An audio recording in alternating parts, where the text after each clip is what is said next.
You're listening to an Airwave Media Podcast.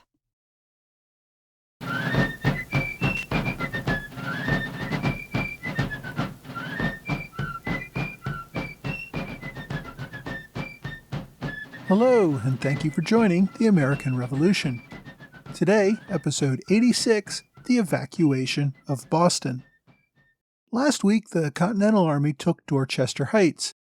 The British could not retake the heights by force, and possession of the heights put the entire Boston Army and Navy at risk.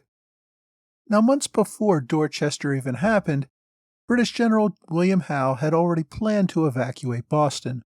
Secretary of State George Germain had even sent communications authorizing the evacuation, but Howe felt that a winter evacuation would be difficult. He had planned to move his army down to New York and make New York City the base of operations in the spring. London was sending large numbers of reinforcements in a few months, and Howe was mostly awaiting their arrival. General John Burgoyne was already beginning his deployment to Canada, where he would reassert control there. The plan was that Burgoyne would move down the Hudson as General Howe moved up the Hudson. With this, the two armies would cut off New England and isolate the most troublesome part of the continent. New Englanders would suffer under a British blockade, while regulars pacified and reasserted control over the middle and southern colonies, where they thought patriot fervor was not quite as universal. It seemed like a good plan. The problem was Washington and the Continental Army had pushed up Howe's timeline. Howe's reinforcements from London were not there yet. He did not want to take his relatively small force to New York.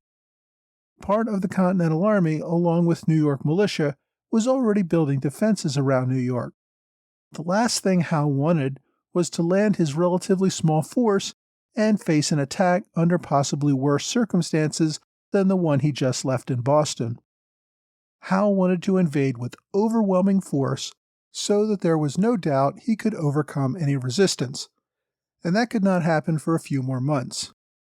In the harbor, Admiral Shuldam made clear that he was not going to leave his ships in the harbor under rebel guns. Without the Navy, Howe could not stay. He would lose his already difficult access to food and supplies. So the regulars had to leave, and leave now. Until he was ready to take New York, Howe decided to move everyone up to Halifax in Nova Scotia, Canada. Halifax remained under royal control and would not be a combat zone. General Howe could wait there until he could coordinate his much larger invasion of New York with the reinforcements coming from Britain. By March 7, 1776, 2 days after the Continentals occupied Dorchester Heights, Howe made the final decision to evacuate to Halifax. Putting that plan into effect was a major task in itself. First, there were over 8,000 soldiers in Boston, some sources say nearly 9,000, about a quarter of whom were sick. The numbers may actually have been closer to 11,000, but I think that is including the estimated 2,400 camp followers, that is, wives and children of soldiers, who could not be left behind. Now, in giving these numbers, there's always some degree of guessing. Some sources I've read say the camp follower numbers are smaller, but that is only because records exist for only about half the regiments being evacuated. In addition to all these, there were at least 1,100 Tory colonists who could not be left behind to face Patriot vengeance. So, roughly in total, Howe had to board an estimated 12,000 people, along with their belongings, aboard ship under enemy fire, all the time worried that the Patriots might attack while the regulars were in the process of evacuating. The British had about 125 ships at their disposal, enough to carry all the people, though there was an uncomfortable amount of crowding aboard ships. And there certainly was not enough room for all the equipment, supplies, and personal effects of the colonists trying to move with the army. Even worse, the Navy had been losing sailors to disease and desertion all winter. They did not have enough sailors to man all the ships they had at their disposal. They actually ended up having to destroy several ships that they could not take with them. In an attempt to make the evacuation easier, Howe sent out a notice to the Patriots on March 9th. The notice declared that the British had decided to evacuate Boston. If the rebels fired on them while evacuating, they would burn the city. If left alone, they would leave the city intact and allow the Continentals to take control. Howe did not seek a direct agreement with General Washington. The problem was that Howe refused to address Washington as general or any other title conferred on him by the Continental Congress. Doing so would have legitimized the authority of Congress, something he could not do.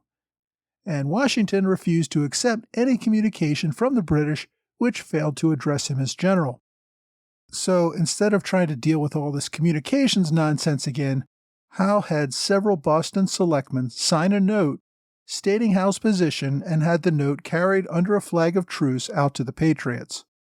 Washington did not respond formally, but apparently agreed to the deal and did not fire on the regulars as they packed their ships for departure. He did not want to waste ammunition nor see the destruction of Boston. If the regulars would pack up and go, that was good enough for Washington. This is not to say, though, that Washington simply sat around and waited for the British to leave. Washington had already begun deploying soldiers under the command of General Charles Lee to New York, thinking that would be where the regulars would be headed. Lee had been hard at work setting up defenses in and around New York City. Now Washington prepared to deploy more of his army to New York to greet any British landing there. At the same time, Washington could not be sure that Howe's planned evacuation was not a trick. He could be stalling for time as he waited for expected reinforcements to arrive. Or he could load up the ships, carry his army a few miles up or down the coast, land them, and march back toward Boston to attack the Continentals from the rear. So Washington continued to work on his defenses.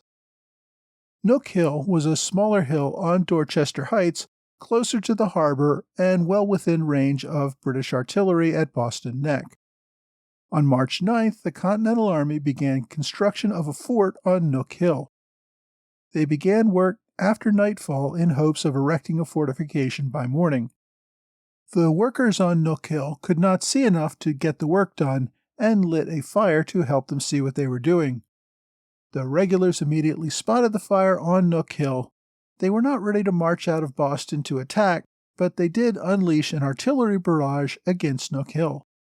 One report indicates that the Patriots later collected over 700 cannonballs fired at them that day. For all the firing, the regulars only killed 5 Continentals on Nook Hill. That, however, was enough to discourage the construction of the fort, and the Continentals evacuated. This repeated itself over the next few days as Continentals attempted building more fortifications in plain view of the regulars. The British would fire artillery and the Continentals would back away. Finally, on the night of March 16th, the Continentals successfully established a fortification on Nook Hill during the night. Washington wanted the fortification in case the regulars really were not leaving. He could be in a better position to attack the town. By that time, though, the British were so close to leaving that they did not put up much resistance. They fired from a few cannons that they still had in place, old ones that they planned to spike on their way out of town. Under much reduced fire, the Continentals held their occupation of the fort on Nook Hill and mounted cannons aimed directly at Boston. While General Howe had agreed not to burn Boston, he also did not want to leave anything in the city that could be used by the enemy to further their rebellion. At first, Howe ordered that citizens turn over all woolens and linens. These were apparently in short supply in the Continental Army, but also would probably be needed when the regulars arrived in Halifax.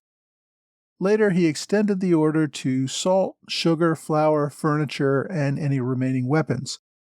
Soldiers looted houses looking for such goods and taking whatever else of value they happened to find. Howe ordered that looters be shot on sight, but that didn't happen. No one in the army was in much mood to fight about protecting colonist property.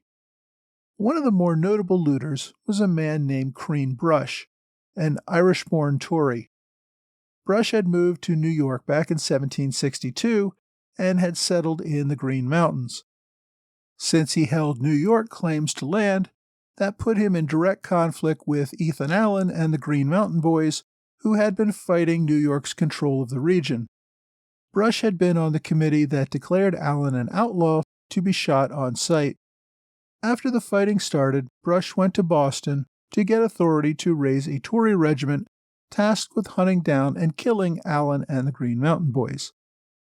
Instead, General Gage put him to work in Boston, finding houses for his soldiers, which often meant kicking locals out of their homes.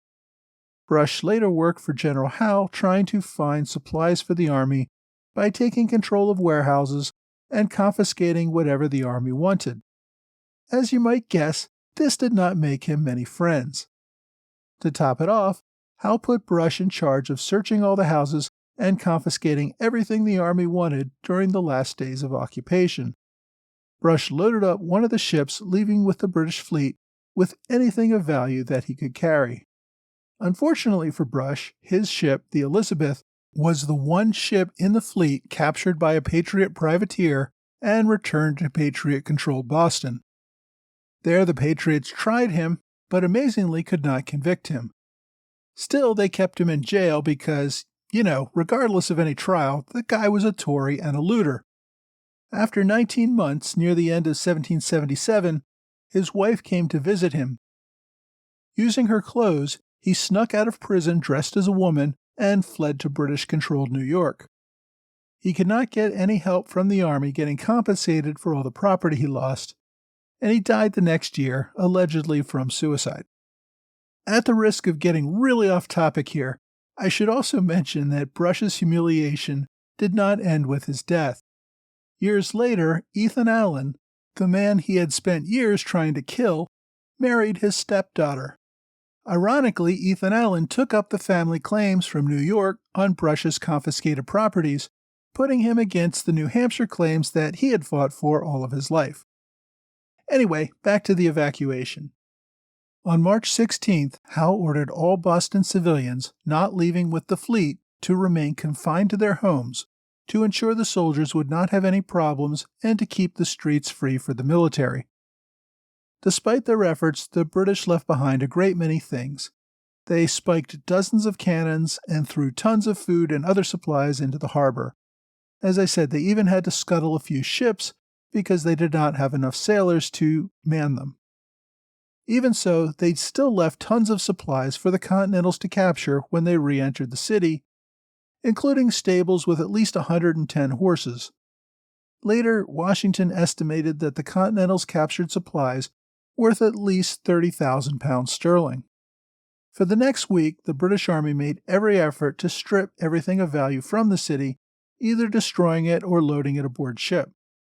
Finally, on the morning of March 17th, they had packed everything they could, made their final boarding, and sailed out of Boston Harbor for the last time. One of the very last tasks in Boston fell to Captain Jesse Adair, who you may recall was the Marine lieutenant who ordered the regulars to confront the militia on Lexington Green a year earlier, rather than continue to just march past them.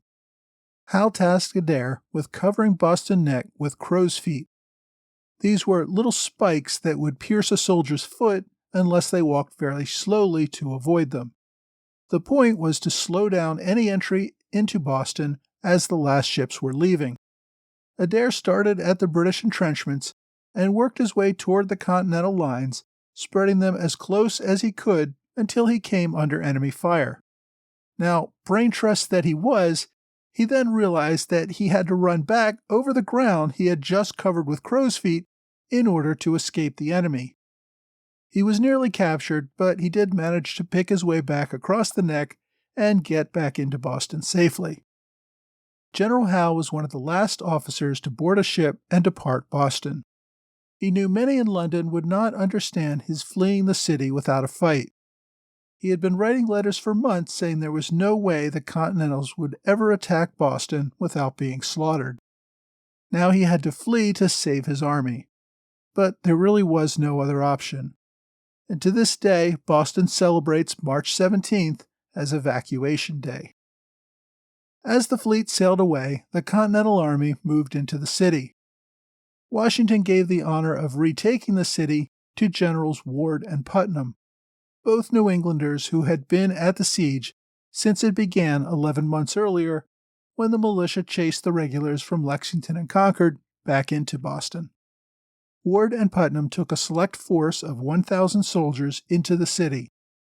All of the soldiers had been selected because they already survived smallpox and were therefore immune from the disease that was still ravaging the city.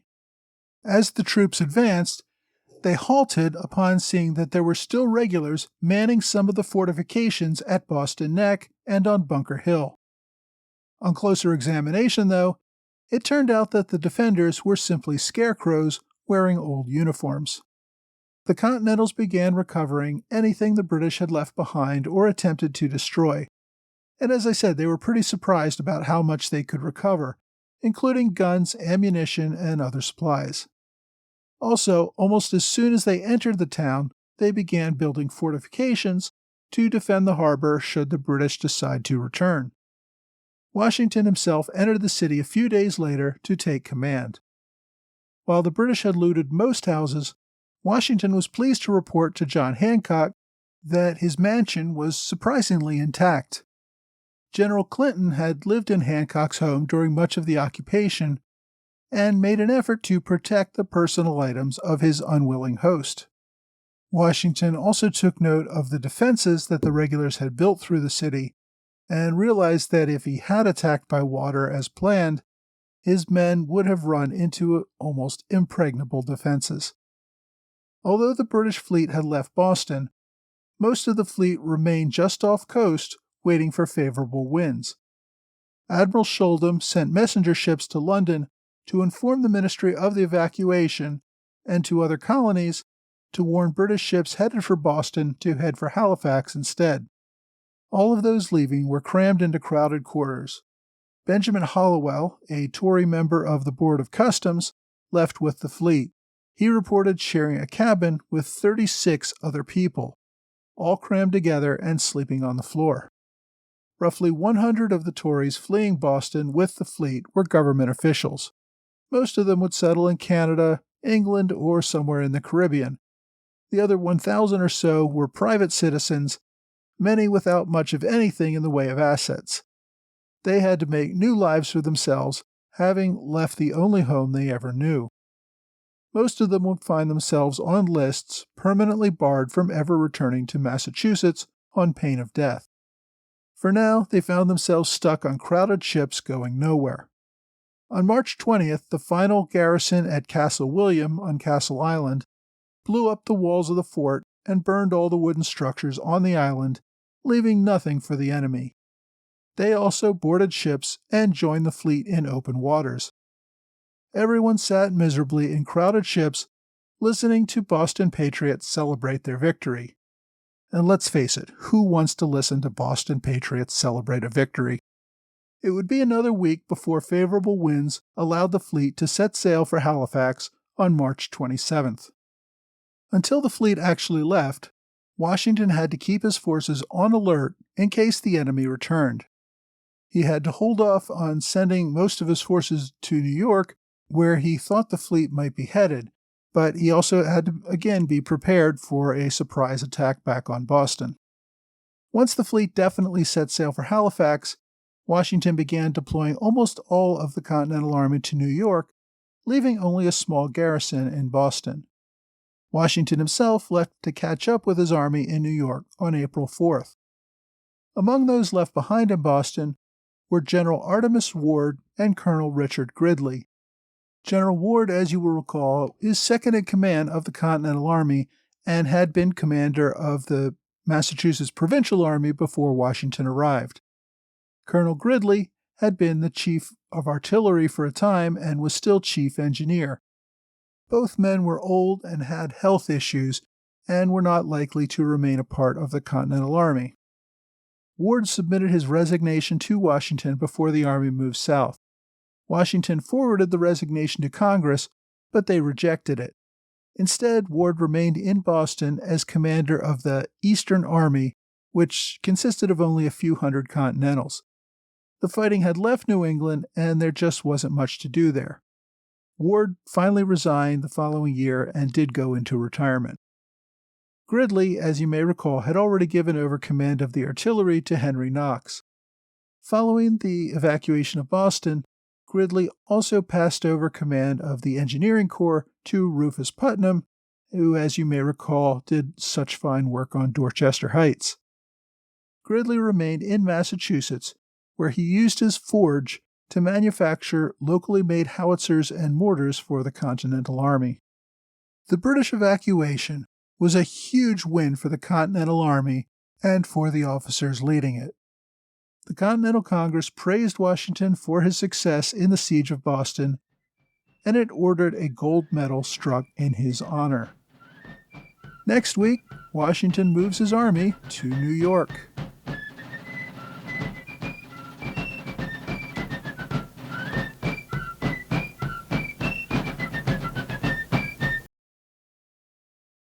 Hi, welcome back to another American Revolution podcast book recommendation.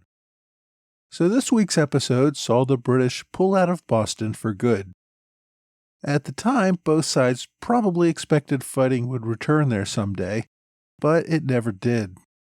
Except for some parts of Rhode Island and fighting along the New York border, New England's role as an active theater war was pretty much over after the evacuation.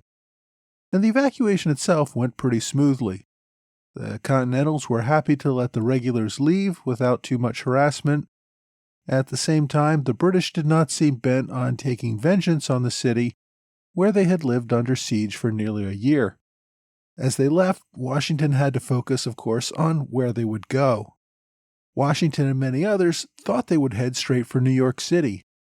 That was the expected destination, although the Continentals really had to be prepared for anything. General Howe, though, was so conservative that he did not want to go there until he had his overwhelming force assembled. Moving to Halifax for a few months gave his army time to drill and get some fresh food again. The soldiers could be in top fighting conditions after a few months, and of course there would be plenty more reinforcements by then. Washington was already in the process of preparing defenses in New York City, but as we will see in a few upcoming episodes, New York would be impossible to hold without a navy that could challenge the British, and that simply wasn't going to happen. When most people think about the Revolution, they usually think about the fighting around Boston. And yet the fighting around New York involved far more soldiers, had far more battles, and lasted for far more years. New York is really where the fighting becomes a full-scale war. And that's why 1776 is such a critical year. Now, last week I recommended Thomas Fleming's book on 1776, but there's another one that covers many of the same topics and is far better known. And that's my book recommendation today. It's probably a familiar one to many of you. It's called 1776 by David McCullough. So, to emphasize how popular this book is, I want to relate an incident from a few months ago.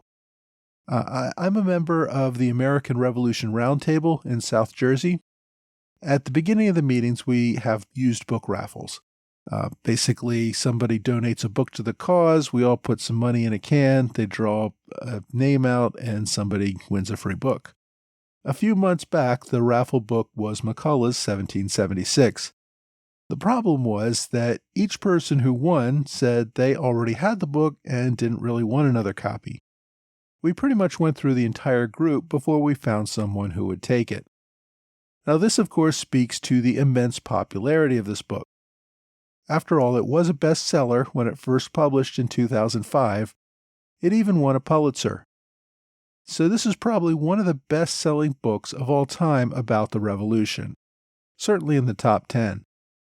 The author, David McCullough, is not a professional historian or an academic. He's a full-time writer. Now, some historians argue that the book is unoriginal or even has a few minor inaccuracies, and perhaps they have some points, but I think it mostly sounds like jealousy of the book's commercial success. The popularity of McCullough's books have made him a giant in the history world, and I think deservedly so.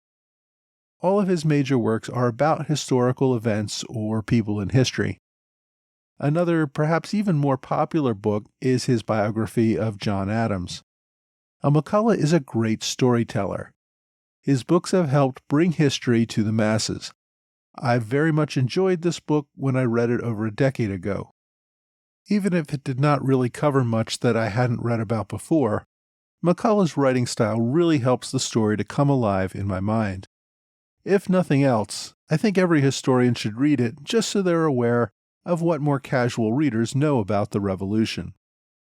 The book itself is about 400 pages, and as I said, it covers many of the same topics and time period that last week's book recommendation by Fleming also covered.